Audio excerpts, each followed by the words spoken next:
प्रिय विद्यार्थियों नमस्कार। हिंदी की 7वीं की कक्षा में आपका स्वागत है। बच्चों, आज मैं आप लोगों को आपका 17वां पाठ अन्याय के विरोध में समझाने जा रही हूँ। इस कहानी के लेखक हैं रूसी साहित्यकार एंटन चेखव। आइए पाठ पढ़ते हैं। अन्याय के विरोध में।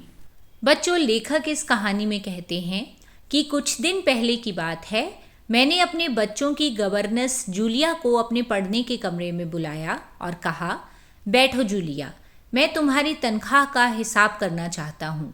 मेरे ख्याल से तुम्हें पैसों की ज़रूरत होगी और जितना मैं तुम्हें अब तक जान सका हूँ, मुझे लगता है तुम अपने आप कभी अपने पैसे नहीं मांगोगी।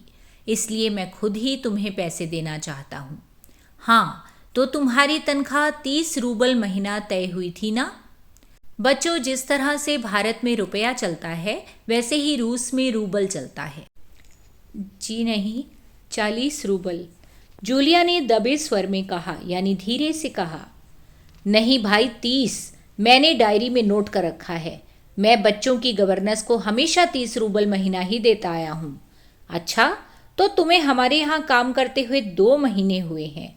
जी नहीं, 2 महीने 5 दिन। क्या कह रही हो?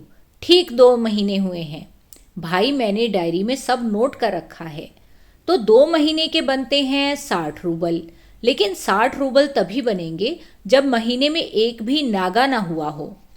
तुमने इतवार की छुट्टी मनाई है, उस दिन तुमने काम नहीं किया। कोल्या को सिर्फ घुमाने भर तो ले गई हो, इसके अलावा तुमने 3 छुट्टियां और ली है। बच्चों, लेखक के बेटे का नाम था कोल्या और उसकी बेटी का नाम था वान्या। उन दोनों की देखभाल के लिए ही इसने गवर्नेंस रखी थी, लेकिन लेखक उसकी कोई बात सुनने को तैयार ही नहीं है। जूलिया का चेहरा पीला पड़ गया। बच्चों, चेहरा पीला पड़ना एक मुहावरा है जिसका मतलब है घबरा जाना। वह बार बार अपनी ड्रेस की सिकुड़ने दूर करने लगी, बोली एक शब्द नहीं। हाँ, तो 9 इतवार और 3 छुट्टियां, यानी 12 दिन काम नहीं हुआ। मतलब यह कि तुम्हारे 12 रूबल कट गए। उधर कोल्या 4 दिन बीमार रहा और तुमने सिर्फ वान्या को ही पढ़ाया। पिछले हफ्ते शायद 3 दिन हमारे दांतों में दर्द रहा था और मेरी बीवी ने तुम्हें दोपहर के बाद छुट्टी दे दी थी। तो 12 और 7 हुए 19 नागे। हाँ, तो भाई घटाओ 60 में से 19, कितने बचे? 41 रूबल, ठीक है ना? जूलिया की आंखों में आंसू छलक आए। उसने धीरे से खांसा। उसके बाद उसने अपनी नाक साफ की, बोली एक शब्द भी नहीं।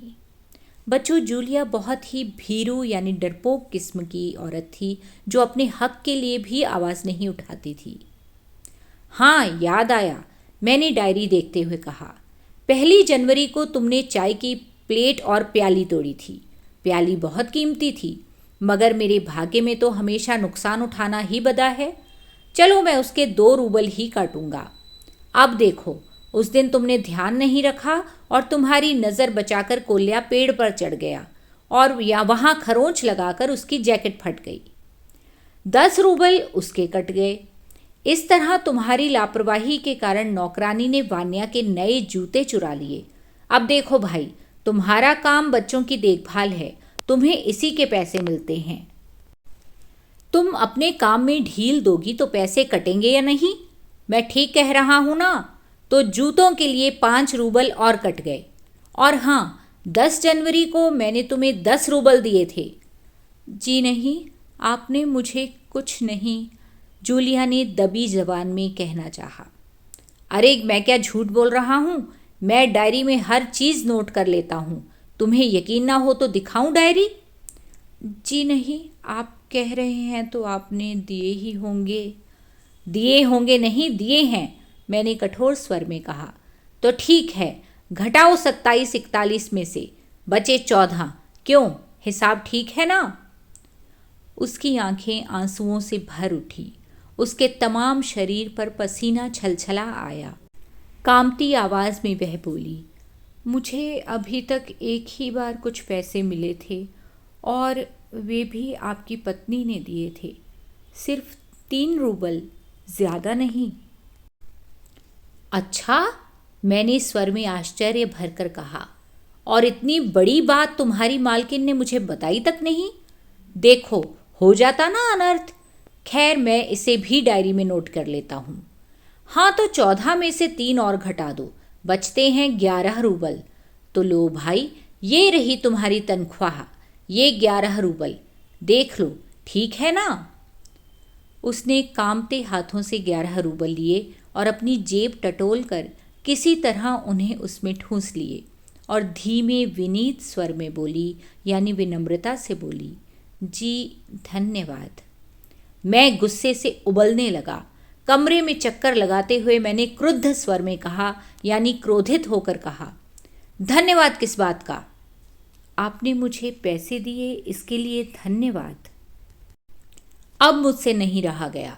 मैंने ऊंचे स्वर में लगभग चिल्लाते हुए कहा, तुम मुझे धन्यवाद दे रही हो, जबकि तुम अच्छी तरह जानती हो कि मैंने तुम्हें ठग लिया है, तुम्हें धोखा दिया है, तुम्हारे पैसे हड़प लिए हैं।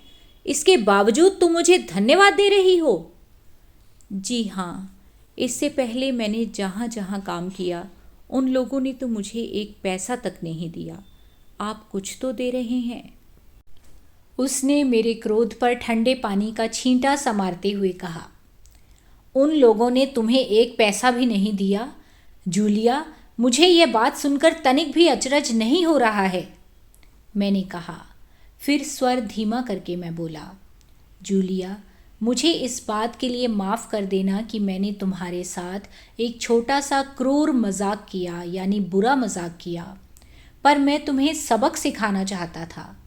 देखो जूलिया, मैं तुम्हारा एक पैसा भी नहीं मारूंगा। देखो, यह तुम्हारे 80 रूबल रखे हैं, मैंने अभी इन्हें तुम्हें दूंगा, लेकिन उससे पहले मैं तुमसे कुछ पूछना चाहूँगा। जूलिया, क्या ज़रूरी है कि इंसान भला कहलाए जाने के लिए इतना दब्बू, भीरू और बोदा बन जाए कि उसके साथ जो अन्याय हो रहा है उसका विरोध तक न करे, बस खामोश रहे और सारी ज्यादतियाँ सहता जाए? नहीं जूलिया, नहीं, इस तरह खामोश रहने से काम नहीं चलेगा। अपने अस्तित्व को बनाए रखने के लिए तुम्हें इस कठोर, निर्मम और हृदयहीन संसार से लड़ना होगा। अपने दांतों और पंजों के साथ लड़ना होगा, पूरी ताकत के साथ। मत भूलो जूलिया कि इस संसार में दब्बू और बोदे लोगों के लिए कोई जगह नहीं है, कोई जगह नहीं है। तो देखा बच्चों, इस कहानी के द्वारा लेखक आपको क्या शिक्षा देना चाहते हैं कि जब भी आप पर बिना किसी वजह के कोई अपना अधिकार जमाए या आप पर अत्याचार करे तो उसका डट कर विरोध करो, क्योंकि आपको अपने अस्तित्व के लिए, अपने व्यक्तित्व के लिए खुद ही लड़ना होगा। कोई दूसरा आपकी सहायता करने के लिए नहीं आएगा। तो कभी भी न्याय का रास्ता छोड़ो मत और अन्याय करने वाले का डटकर विरोध करो, ताकि वो भविष्य में कभी आपको कायर समझने की गलती ना करे। इसी प्रकार अपनी कक्षा से जुड़े हुए और वीडियोस देखना चाहते हो तो मेरे चैनल को सब्सक्राइब करना मत भूलो और बेल आइकन दबाओ, ताकि जब भी मैं कोई नया वीडियो पोस्ट करूं आप तक उसकी सूचना पहुंच सके। इस कहानी का अभ्यास आप नीचे डिस्क्रिप्शन में पा सकते हैं। इसी प्रकार मन लगाकर पढ़ते रहिए और जीवन में आगे बढ़ते रहिए। धन्यवाद।